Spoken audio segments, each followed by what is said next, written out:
Bonjour, je vais vous raconter une histoire de sorcière. Pas la sorcière que vous connaissez avec son nez crochu, son balai et ses verrues, mais une sorcière du Congo. Cette sorcière, c'est moi. Et mon histoire, c'est une histoire de courage, de force et de foi. Je suis née en République démocratique du Congo, dans une bonne famille, oui. Quand j'étais petite, mon père était en gérant dans une société de mines de diamants. On vivait dans une grande maison en Bujimaï, dans la province du Kasaï. J'allais à l'école et j'étais heureuse. Ma mère vient d'une famille pauvre. À cause de cela, la famille de mon père n'aimait pas ma mère. Puis un jour, mon père a perdu son travail. J'avais 6 ans. Il a dit à ma mère d'aller avec moi à Kinshasa avec ma sœur et mes 4 frères. Il a dit qu'ils viendront nous rejoindre pour trouver du travail. En réalité, sa famille lui avait demandé de se débarrasser de nous.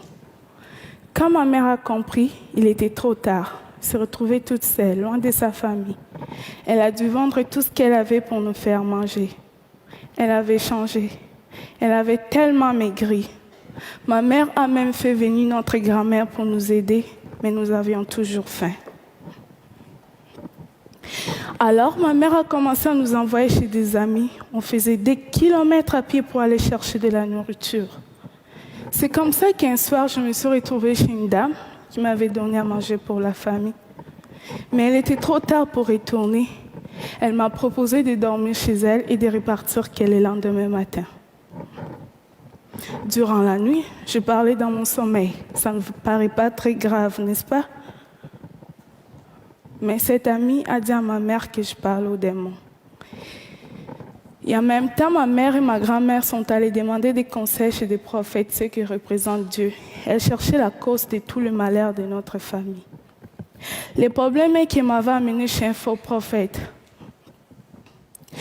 Et il a été décidé que c'était moi la cause et que j'étais une sorcière.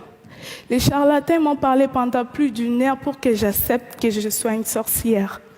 Il a crié sur moi sans arrêt. Ils m'ont fait boire 5 litres d'eau avec des herbes dégueulasses. Ils m'ont dit de vomir les viandes des gens que j'aurais mangées dans le monde des ténèbres. Imaginez-vous la scène, une enfant de 7 ans face à plusieurs adultes qui crient sans arrêt. On me tapait même dans le dos pour faire sortir cette viande. À un moment donné, j'avais peur et j'étais tellement fatiguée. Et je finis par dire oui, je suis une sorcière. Je croyais qu'en disant oui, que le mal allait s'arrêter, mais j'étais devenue une sorcière, malgré moi. Une fois qu'on m'est nommée sorcière, c'était impossible de retourner en arrière. Ma mère a accepté la situation, mais ça ne veut pas dire que ma mère ne m'aimait pas. Et en même temps, comme la situation ne changeait pas dans la maison, sans argent, sans nourriture, ma mère a décidé de partir avec sa sœur en Angola pour aller trouver du travail. Leur plan n'a pas marché. Et ma mère se retrouvait toute seule, coincée en Angola, sans argent, sans nourriture. Et finalement, elle n'est pas revenue. Contre sa volonté, elle a été forcée de nous abandonner, elle aussi.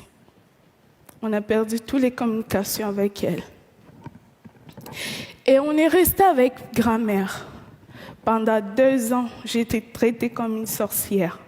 Les accusations, les cris, les jeûnes forcés, les piments dans les yeux. Elle disait que c'était moi la cause. Si ma mère n'appelait plus, elle pensait qu'elle était morte et que je l'avais sacrifiée. Elle a dit à tout le monde de ne pas m'aider, de ne pas me parler, de ne pas jouer avec moi. Dans mon quartier, on ne me laissait pas m'approcher des autres enfants. J'étais toute seule. J'étais pauvre. J'avais faim. Mais j'étais surtout pauvre d'amour. Et finalement, ma grand-mère, elle m'a chassée de la maison. Je suis devenue une chélier, une enfant de la rue. Dans la rue, on est comme des papillons. Là où le sommeil nous trouve, c'est là où on dort. Dans la rue, On devient des soldats pour survivre. On oublie la lecture et l'écriture pour apprendre à se battre. Dans la rue, j'ai vendu des lots, des arachides, j'ai fait des ménages. Mais à chaque fois que je voyais les autres enfants aller à l'école, je me rappelais des jours où j'étais heureuse. Je pleurais. Je me demandais si un jour je pourrais sortir de la rue. Puis un jour, ma chance a tourné. J'ai participé dans un documentaire Kinshasa Kids. On m'a payé et j'ai tout de suite voulu donner cet argent à ma famille. Car même dans la rue, dès que j'avais quelque chose, je passais aller voir ma famille pour leur donner. Ma grand-mère a pris de l'argent, elle m'a encore remis dans la rue. Plus tard, j'ai entendu parler d'un film canadien qui s'est tourné à Kinshasa. La même personne qui s'occupait du casting alors me connaissait, j'ai été invitée au casting. Je me suis retrouvée face au regard des enfants riches qui étaient là en édition. Même si j'avais envie de me sauver à cause de leur regard, je suis restée et j'ai tout donné pour avoir le rôle. Pour moi, c'était une façon de changer ma situation. J'ai eu le rôle principal dans le film. C'était bien cool. La production, ils m'ont mis dans une grande maison, je pourrais manger tous les jours et avoir tout ce que je voulais. Mais malgré tout ce qui se passait, j'étais triste. J'en ai parlé à Kim, le réalisateur. Ma vie était belle, mais mes frères et sœurs, ils étaient toujours dans la misère. Je ne me sentais pas bien quand je mangeais en sachant qu'ils avaient faim. Alors, l'équipe et Kim ont donné de l'argent à ma famille. Et quand l'équipe sont entrés chez eux, ils ne m'ont pas laissé comme ça. Ils ont trouvé une maison d'accueil et ils ont fait en sorte pour que je puisse retourner à l'école. Moi qui en rêvais depuis si longtemps. C'est là où cette histoire des sorcières devient un conte de fées.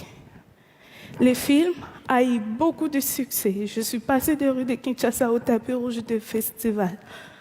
J'ai reçu même l'Ours d'argent en 2012 à Berlin. Le film a été même nominé aux Oscars.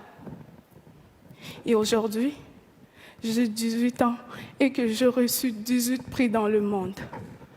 Les Oscars, c'était cool.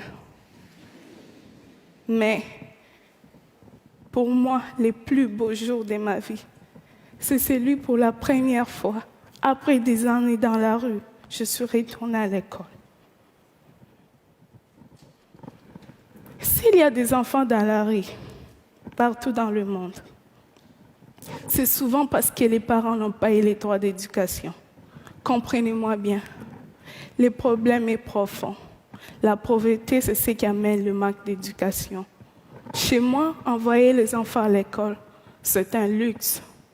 Mais sans éducation, on risque de se faire rencontrer n'importe quoi par les autres qui vous disent quoi faire et quoi penser. Ma mère n'était pas bête. C'est elle qui m'a appris comment pardonner et comment avoir confiance en soi-même. Mais elle s'est fait prendre dans un piège. Vous savez tous que l'éducation est importante. Mais comment se fait-il que l'éducation reste ici et que l'éducation n'est pas arrivée dans le village de ma mère avant ma naissance? C'est pas cool qu'aujourd'hui, avec tout ce qui existe de technologies et d'idées, que ça ne puisse pas se faire. L'ignorance produit des sorcières. L'ignorance peut tuer. Alors, pour chasser des sorcières, construisons des écoles. Moi, je m'en suis sortie. C'est parce que j'ai eu beaucoup de chance et de courage. Ce n'est pas le cas pour beaucoup d'enfants qui sont encore dans la rue. Ils attendent aussi que leurs rêves se réalisent. Alors, pour cela, il ne faut pas les oublier. J'ai eu aussi le courage de quitter Kinshasa à 17 ans. Et aujourd'hui, je vis au Québec dans une famille d'accueil. Je poursuis mes rêves, mes études et je reprends les temps qu'on m'avait volés. Je vous parle d'espoir et de courage et de force.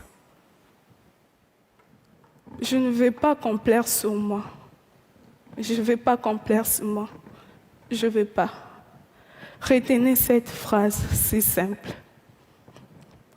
Aussi longtemps qu'elle est cœur bas, tout est possible. Merci.